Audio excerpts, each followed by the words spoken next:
our Kenyan politicians and pastors have quoted each and every biblical verse except the one that the Bible categorically contemplates that it reached a point that Zacchaeus saw it fit for him to return everything that he had taken from the poor.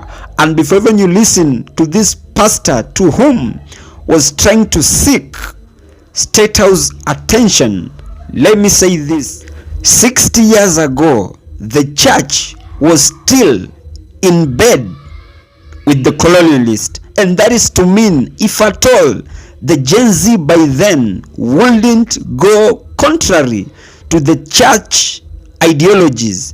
I kid you not, up to date, we could be a British colony. And I am saying so in conjunction to this pastor's statement, of which it's like they are currently trying to shift goalposts for we fighting the ongoing escalation of the cases of abduction to redirecting the fight to poor upbringing. We need to respect our leaders. As young people, we are always reminded that respect and discipline and obedience is what gives us success in life.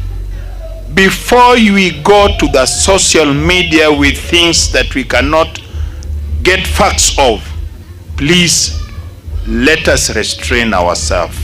Let us make sure that we respect our leaders. Name calling does not make us have peace. Kenya has enjoyed peace, and we continue to enjoy peace. That we who are parents, if we don't take care of our children, then we are going to lose them and lose the country. I want to urge our young men and the Gen Zs that let us be cautious on what we post on the social media before we blame the government. I am here not for the advocacy of my colleague youths posting AI generated photos, but from where I sit, I strongly believe that two wrongs can't make and have never made a right, in the context that, if at all, let us assume that they did a mistake. Fine.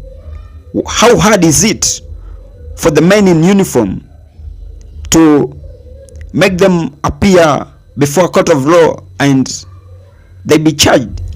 How I wish that the clergy could be the one leading from the front in pushing for the release of all the abducted youths, because from where I sit, in fact from this statement from this clergy, I kid you not, I honestly see a fine line of they aligning their interest to that of the government, of which from where I sit, now that I'm entitled to my own opinion, I strongly believe their statement is biased. And in fact, even this pastor's statement, if you've keenly listened to it, he should be made known that he aligning his statement with the interest of the highest office of the land does not substantiate that he was well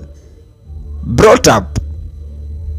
Because when something is bad, it remains to be so, and we should stop beating around the bush and drawing red lines where they ought not to be.